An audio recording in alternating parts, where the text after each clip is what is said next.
In geographic context, the Republic of the Philippines is one of the countries that has more than 7,000 islands located in the north of Indonesia and southeast of the Asian mainland.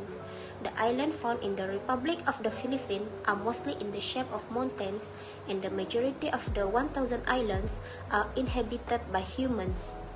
The humid climate and hot support the large plants in the country. Factors of natural phenomena such as typhoons cause the country to suffer serious damage every year.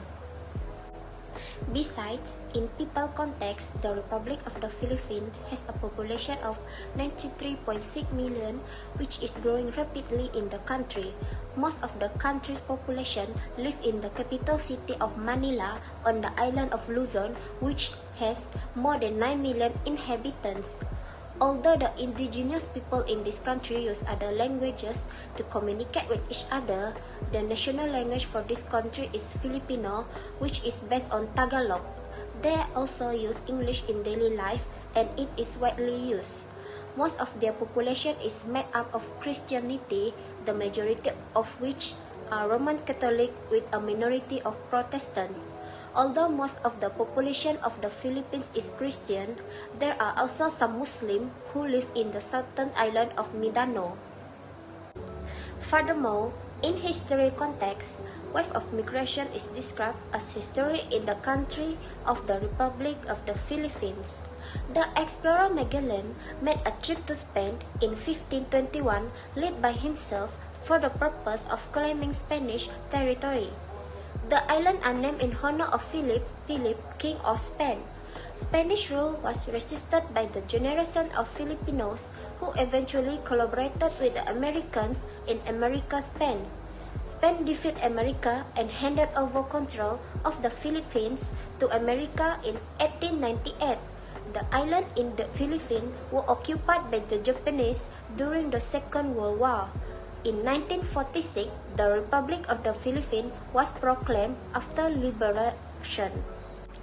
In economic context, agriculture activities are the mainstay of their economic activities, although there are few farmers who do not have their own land to farm, which causes them to pay half of their crops to the landlord. Their main crops consist of rice and corn, which are also included in domestic consumption, and half of the food produced will be exported. Fishing and forestry activities are also important in their economic activities. However, deforestation as well as the use of dynamite to catch fish and the crash for shrimp farming have all damaged the environment. In addition to the livelihood of the fishermen will also be affected. The living condition of many Filipinos suffer from a lack of adequate shelter, where they are forced to live in flimsy houses built of boards and tin sheets and lack adequate clean water, drainage, and waste disposal facilities. In the rural areas, many Filipinos do not have access to clean water, while 21% do not have access to proper sanitation, which increases the risk of infectious disease. The infant mortality rate in remote areas is higher than the average national rate, including health problems such as diarrhea, pneumonia, and malnutrition, since the population cannot afford to travel to medical services for further treatment.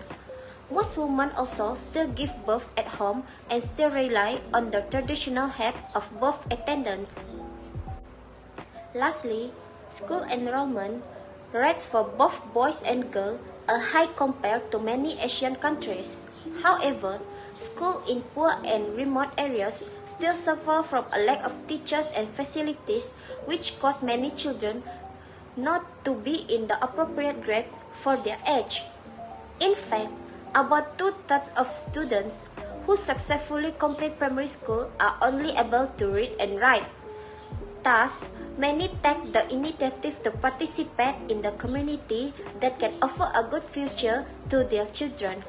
That's all. Thank you. The political system of the Philippines was the parliamentary, democratic, and republican system, which the ruler of Philippine country was president.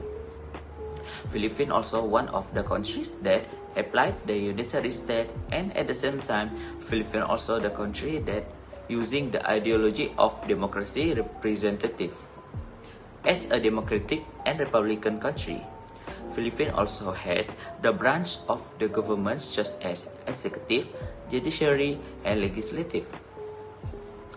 The three branches of the government are play an important role in the administration, and at the same time, it also applied for check and balance in the administration.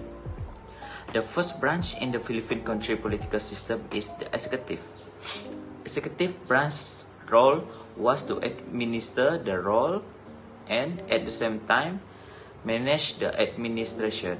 The second branch is legislative.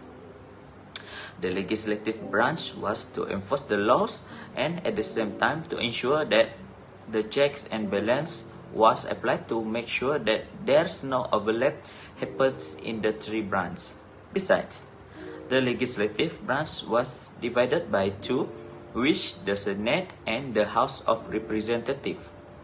The third branch is the judicial branch. The judicial branch was the branch who interpreting the laws, and this branch was controlled by the Supreme Court. Even though the Philippine country applied the presidential republic, but as the democratic country, they also used the term of separation of power within three branches, executive, legislative, and judiciary, which it showed the application of the ideology of democracy in the administration of Philippine country. Despite the challenges faced by Filipino election and sometimes pessimistic view about the potential of election, there is a broad public support for democracy coupled with a free press and a stable legal system. Voter turnout in legislative and executive election averaged about 75%. However, other forms of political participation such as membership in political parties, civil society organizations, and labor unions are rarely used. There are several examples of mass direct action throughout history, including the long-running communist rebellion in the Philippines and the multiple people power events. Distrust of the state and a state instruction such as police is a continuing legacy of martial law. Political parties continue to be weak, often created to prosper a single candidate before fading from representing the power of the president within the political system may be one factor limiting the development of stable political parties, as the president is in a position to concentrate support their allies. Parties often serve to ally various political families, and it is common for politicians elected on losing party ticket to switch allegiance to the party of the president. The power of traditional elite outside of the government has also inhibited the development of strong national institutions. Broad democracy political debate is linked with the concept of good governance. Later, the political movements relate to class. The percentage of poverty is widely linked in political discourse to the principles of cooperation. Campaigns focus on personal qualities and record rather than party platform. There has been strong continuity in class structure from the Spanish period to the present. One prominent historical detective sees Philippine history through the lens of an unfinished revolution, tracing the takeover of Philippines revolution by elite from the mass to unfaithful expansion of the reform following the people power revolution.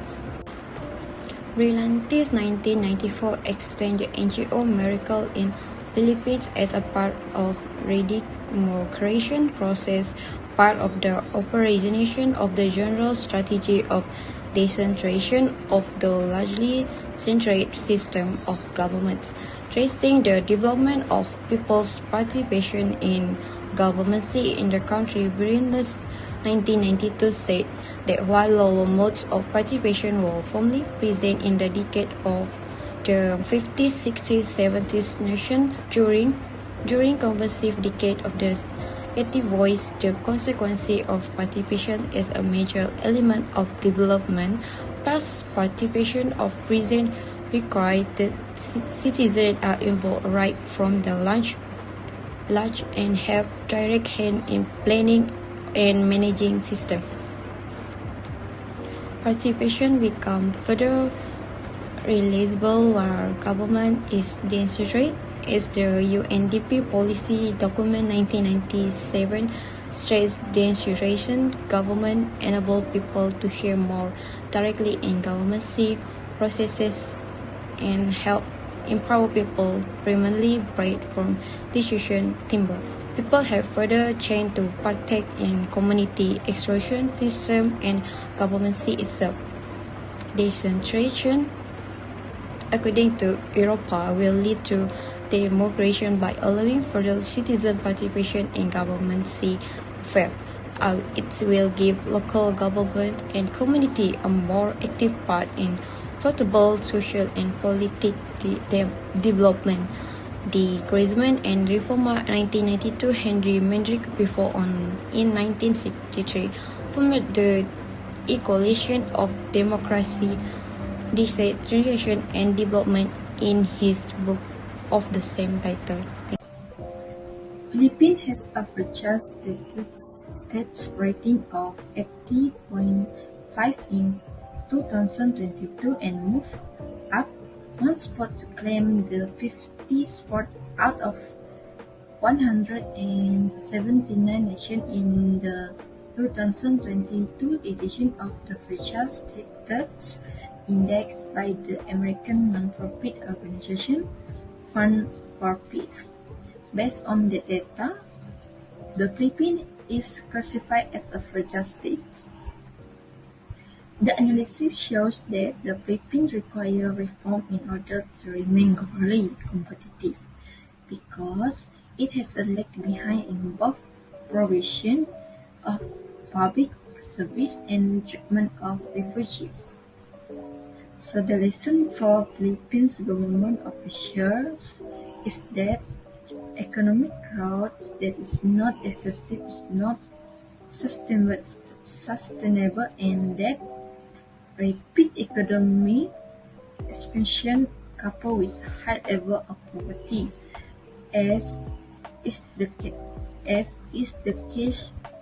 case in the Philippines, can result in social unrest.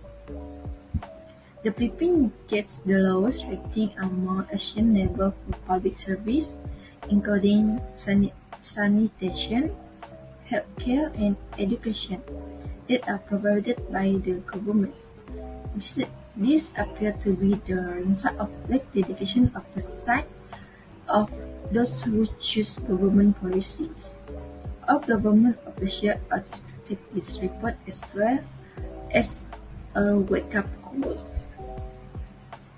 In summary, the Philippines has made some progress in the areas of human rights and rule of law, as well as in the brain drain issues, because more educated and skilled Filipinos are opting to remain at home.